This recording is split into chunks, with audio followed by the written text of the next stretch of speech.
Hello friends, welcome back to Free mehndi class day 2। So आज हामी सिक्नेछौँ मेहन्दीको practice गर्नको लागि हामीलाई के चाहिन्छ।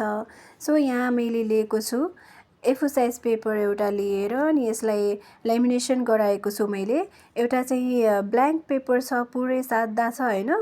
अनि यो चाहिँ अहिले हामीलाई प्र्याक्टिस गर्नलाई चाहिन्छ। यस्तो हजुरहरूले पनि गएर अनि त्यसपछि एउटा A4 साइज पेपरलाई लेमिनेसन गराएर ल्याउँदा हुन्छ। प्र्याक्टिस गर्नलाई साह्रै सजिलो हुन्छ। यसमा चाहिँ हामीले प्र्याक्टिस गरेको स्टेन रहँदैन, हामीले यसलाई धुन पनि मिल्छ अनि यसरी पुछ्न पनि साह्रै सजिलो हुन्छ। यो ह्यान्ड सेप भएको प्र्याक्टिस सेट चाहिँ अहिले हामीलाई काम लाग्दैन, किनकि हामीलाई अहिले प्र्याक्टिस गर्नुपर्ने छ। सो त्यो ब्ल्याङ्क पेपरमै हामीलाई सजिलो हुन्छ अनि हामी मेहन्दी सिकिसकेपछि चाहिँ डाइरेक्ट यस्तोमा गर्दाखेरि चाहिँ धेरै राम्रो हुन्छ है। मेहन्दी स्टार्ट गर्दा सबभन्दा ध्यान दिनुपर्ने कुरा यो हो कि हामीले जहिले पनि मेहन्दी कोनले नै बनाउन सुरु गर्नुपर्छ है। पेन्सिलले चाहिँ बनाउन हुँदैन। पेन्सिलको वर्क नै होइन मेहन्दी। सो मेरो एकर्डिङ टु माई एक्सपिरियन्स मैले भन्छु कि कोनले नै स्टार्ट गर्नु, किनकि तपाईँले जति प्र्याक्टिस गरे पनि होइन, त्यो पेन्सिलले जति प्र्याक्टिस गरे पनि तपाईँले टाइम वेस्ट गरेको जस्तो मात्र हुन्छ के। अनि त्यति प्र्याक्टिस गरेर पनि यदि तपाईँले कोन स्टार्ट गर्नुहुन्छ नि समात्न, अनि त्यसपछि तपाईँको हात काम्न सुरु गर्छ र त्यति क्ल्यारिटी आउँदैन कि, अनि त्यत्तिकै त्यत्रो धेरै टाइम वेस्ट भएको हुन्छ। सो केही फाइदा छैन होइन पेन्सिलले गरेको, अनि कोनले डाइरेक्ट गर्दा चाहिँ सजिलो हुन्छ। त्यसैले मैले तपाईँलाई पहिला कोन बनाउन सिकाएको। डे 2 मा हामीले लाइन्सको प्र्याक्टिस गर्नेछौँ। सो यहाँ मैले स्लिपिङ लाइन्स, स्ट्यान्डिङ लाइन्स र स्ल्यान्टिङ लाइन्सको त कसरी गर्ने हो भनेर तपाईँलाई सिकाउँदैछु। मेहन्दीमा लाइन्सको धेरै नै इम्पोर्टेन्स हुन्छ। यदि तपाईँको लाइन्स जिगज्याग भएको छ, राम्रोसित प्रपरली तपाईँले लाइन निकाल्न सक्नुभएको छैन भनेपछि तपाईँको मेहन्दीमा कहिले पनि फिनिसिङ नै आउन सक्दैन। सो सकेसम्म लाइनको धेरै राम्रोसित प्र्याक्टिस गर्नु। अब हामी लाइन्स प्र्याक्टिस स्टार्ट गरौँ है त। मेहन्दी लाउँदाखेरि यसरी हातमा तास्सेर अनि कोनलाई चाहिँ नचलाउनु होला। हामी कोन चलाउने लाइन तान्ने भनेपछि कोनलाई चाहिँ हातमा तास्सेर अनि त्यसपछि चाहिँ माथिबाट उचालेर अनि मात्रै लाउनु पर्ने हुन्छ, अनि प्रपर लाइन स्ट्रेट पुरै लाइन निस्किन्छ। यदि हामीले तल तास्सेर अनि त्यसपछि लाइन तान्यौँ भने पुरै जिगज्याग भएर जान्छ अनि फिनिसिङ नै आउँदैन।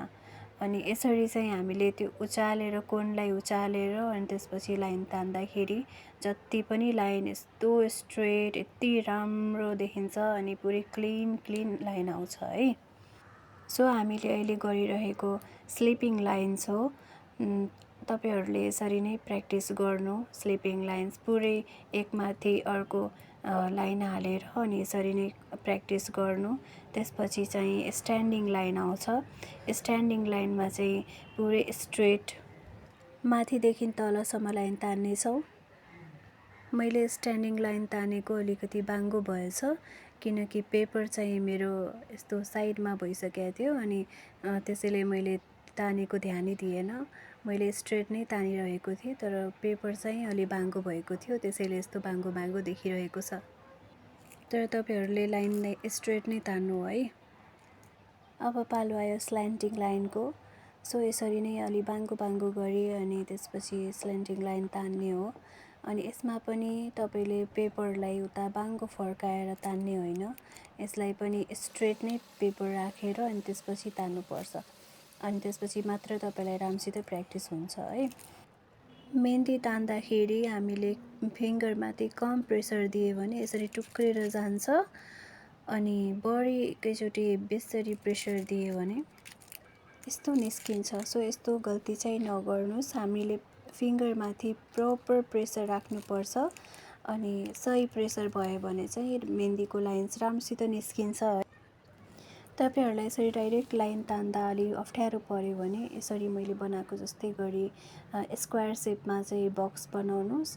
अनि त्यसपछि त्यो बक्स बनाएर अनि त्यसको भित्र चाहिँ लाइन्सको प्र्याक्टिस गर्दा धेरै सजिलो हुन्छ। मैले यसमा स्लिपिङ लाइन्स र स्ट्यान्डिङ लाइन्स दुवैको प्र्याक्टिस गरेर अनि यस्तो डिजाइन बनाएँ। जस्तो नेट जस्तो डिजाइन हुन्छ नि त्यस्तै मैले बनाएको छु। मैले धेरै टाइम वेस्ट हुन्छ भनेर यो बक्स भरेको छैन, तर तपाईँहरूले प्र्याक्टिस गर्दाखेरि यो पुरै बक्सलाई कम्प्लिट गरेर अनि प्र्याक्टिस गर्नु। अब मैले अर्को बक्स बनाइरहेको छु। यो बक्समा मैले स्ल्यान्टिङ लाइनको फिलअप गर्दैछु। सो यो बक्स पनि तपाईँले पुरै कम्प्लिट गरेर अनि प्र्याक्टिस गर्नुपर्छ। तपाईँहरूले लाइन निकाल्दाखेरि पुरै स्ट्रेट लाइन निकालेन भने यस्तो बक्स बन्छ अनि यो चाहिँ राम्रो देखिँदैन मेहन्दीमा, नभए यस्तो सर्कल सर्कल हुँदै जान्छ। सो यस्तो मिस्टेक नगर्नुहोस्। हाम्रो बक्स चाहिँ 90 डिग्रीमा चाहिँ हुनुपर्छ है, स्क्वायर पुरै देख्नुपर्छ। अब पालो आयो वेभी लाइनको। यो चाहिँ हामीले उल्टो र सुल्टो एस लेख्या जस्तै बनाउनु पर्ने हुन्छ। सो यो लाइनको पनि सबै एङ्गलमा प्र्याक्टिस गर्नु होला। अब पालो आयो भी लाइनको। यो उल्टो र सुल्टो भी लेख्या जस्तै गरी लाइन तान्ने हो अनि यसको पनि हामीले सबै एङ्गलमा लाइन प्र्याक्टिस गर्नुपर्छ। त्यसपछि हामीले उल्टो 3 लेख्या जस्तै गरी प्र्याक्टिस गर्ने हो। यो लाइन चाहिँ हामीलाई युज हुने भनेपछि सेडिङको लागि हो स्पेसियली, तर यसलाई पनि तपाईँले प्र्याक्टिस गर्नुपर्छ राम्रोसित। जस्तो कि म तपाईँलाई यहाँ तल देखाउँदैछु कसरी हामीले युज गर्ने हो यसलाई। सेडिङ हामीले बिस्तारै पछि सिक्ने नै छौँ। अहिले त्यति धेरै यसको लागि त्यति जरुरी छैन, तर पनि यो लाइन प्र्याक्टिस गरिराख्नुभयो भने अहिलेदेखि तपाईँको हात स्मुथ चल्दै जान्छ। सो लाइन प्र्याक्टिस गरेकै राम्रो। यो वेभी लाइन प्र्याक्टिस गरेको हामीले यो बक्समा पनि बनाएर हेरौँ एकचोटि कस्तो देख्दो रहेछ। सो यसरी नै बक्स सानो बनाएर त्यसमा पनि तपाईँहरूले यसरी नै प्र्याक्टिस गर्नु अनि प्र्याक्टिस गर्दा गर्दै हात एकदमै स्मुथ भएर जान्छ अनि पछि मेहन्दी लाउँदाखेरि साह्रै सजिलो हुन्छ। सो यसरी नै पुरै बक्सलाई फिलअप गर्नु होला। सेम वेमा अब उल्टो र सुल्टो भी लाइनको पनि प्र्याक्टिस गरिहाल्नुपर्छ।